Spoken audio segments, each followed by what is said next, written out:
Good morning, everybody. Here are our announcements this morning.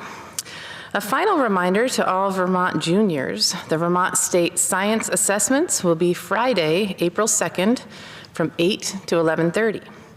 You will receive an email today in your St. J Labs account with your testing location.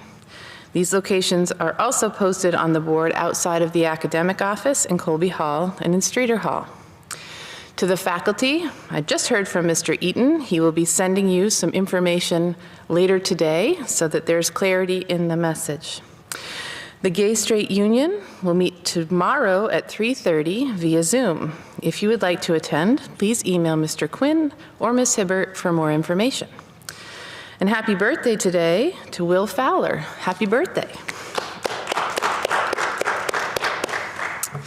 We have a couple of messages today, but first, in the student speaker series, I want to first have you welcome with me Hanson Tsai.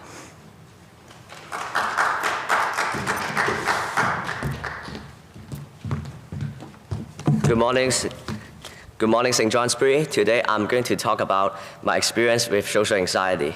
For those who know me, I seldom talk in class. Sometimes I stare at my laptop and act like doing work to avoid talking, to prevent eye contact, and even ignoring other people. When I speak, it is always awkward and cringe. Every time I feel like it brings a terrible impression to other people. Besides, I feel like other people will make fun of me, either to my face or behind my back, and I don't know which one's worse. To be honest, being a male is such a terrifying experience. I never enjoyed it. I feel lonely, weak, and depressed inside, but my fear causes many insecurities and end up isolating myself. I wasn't always an introvert. When I was in grade 3, I was a happy kid and confident. I was very talkative and feel well speaking in front of people. Back then, I feel like if I talked to my classmates, they would be my friends. And therefore, I used to be one of the cool kids at school. And it was one of the best times for me. Middle school was the downfall of my confidence. One, I was more disciplined, and hence, I would usually think about whether I should talk or not in a certain topic or circumstance. Also, I feel like getting judged all the time, which causes me to be more silent as a person. I thought I was more mature, but it got me into trouble. Since mid-school started, I'm no longer talkative, and in fact, I'm one of the very shy kid. Second, as growing up in a mid-school that is competitive over anything, you can tell it is no good. People who get barely higher grades than you will make fun of other people and call them failure. They body shame me. They scold me with horrible, discriminatory words. Even further, I received death threats before. I'm speechless. I feel like nobody likes me since my appearance is not the greatest and my physical ability is also not the greatest. I always think people will shame everything I did imperfect. Since then, I don't like to go to school anymore. I feel like if I'm not acting cool, I'll get harassed. When classmates are nearby, it feels like my whole leg getting cut off. It is painful. It is uncomfortable and very disturbing. On the inside, I'm extremely threatened every time I move or speak. Why are they looking at me? Did I do something wrong? Are they making fun of me again? I'm losing myself. When I have questions at school, I will think it's embarrassing to ask and hide them. Meanwhile, trying to solve them by myself. I still got my homework done, but the score is not the best. When I'm depressed, I will act as nothing happened and move on. I never seek help, hence I'm always down. To conclude, please don't make fun of people. Even if you don't mean it, the other person might take it personal and feel mentally attacked. I'm serious. Verbal abuse when they're at their weakest is not okay. I really hope we can end up respect each other, appreciate each other's strengths and personality. Thank you for hearing me out. I hope you have a wonderful day.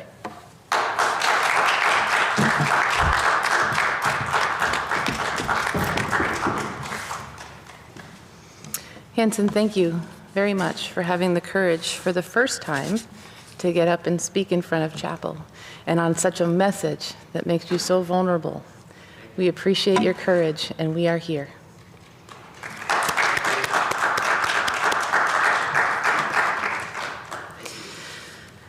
Appropriate transition to the message, love those the most who need it the most. This was the message that our community learned from the words and actions of Ms. Jenkins.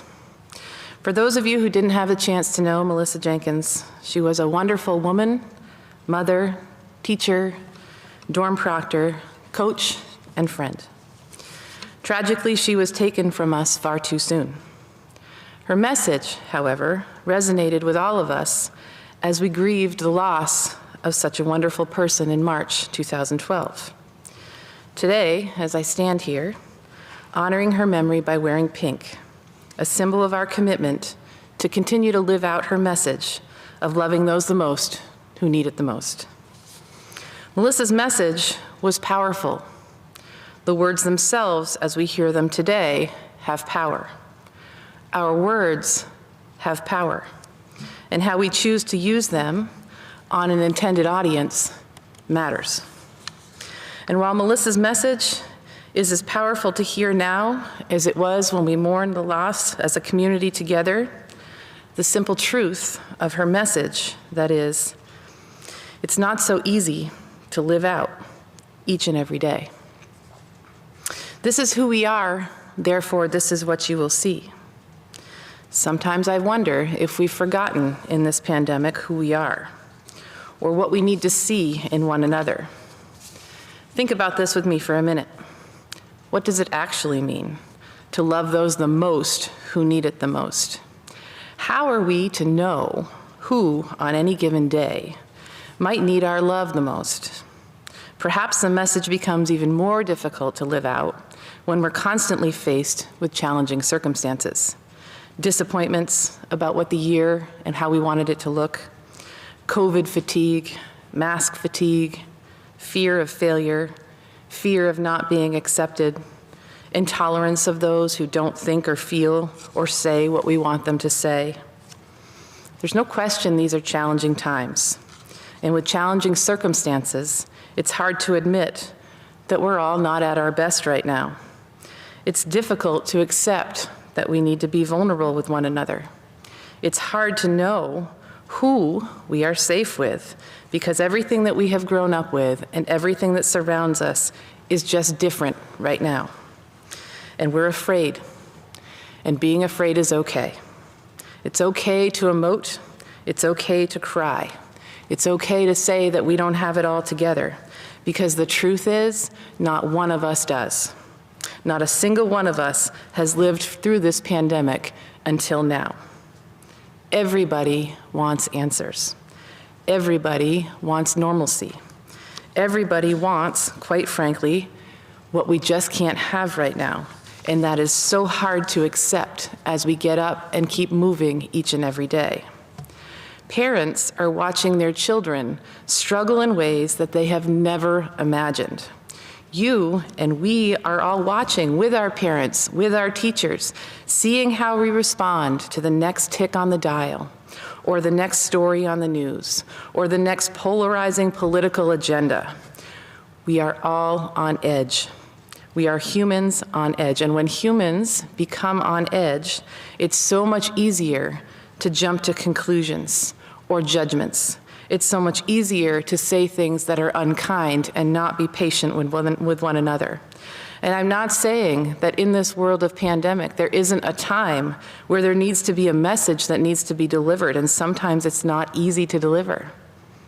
Sometimes, quite frankly, loving someone so much hurts. Today, as we all celebrate and memorialize the life of such a wonderful person, I want to ask us to do this. Please press pause. Please take a deep breath. Know that we are all in this together. Today, I want us to find a way to love someone who needs it. Today, in honor of Ms. Jenkins, I want us to love the one the most that you see needs it the most. Love them not just with your words, but with your own genuine actions and kindness. Loving people sometimes is hard work. We all know that to be true. Loving them when they need it the most is even harder. But today and every day, let us believe that love truly wins. Today, in honor of Miss Jenkins, let's choose to love together. And today, given Hanson's message, let's make sure that as we're loving one another, that we do so with kindness. Hope you have a wonderful day, St. Johnsbury Academy, and do remember that love wins.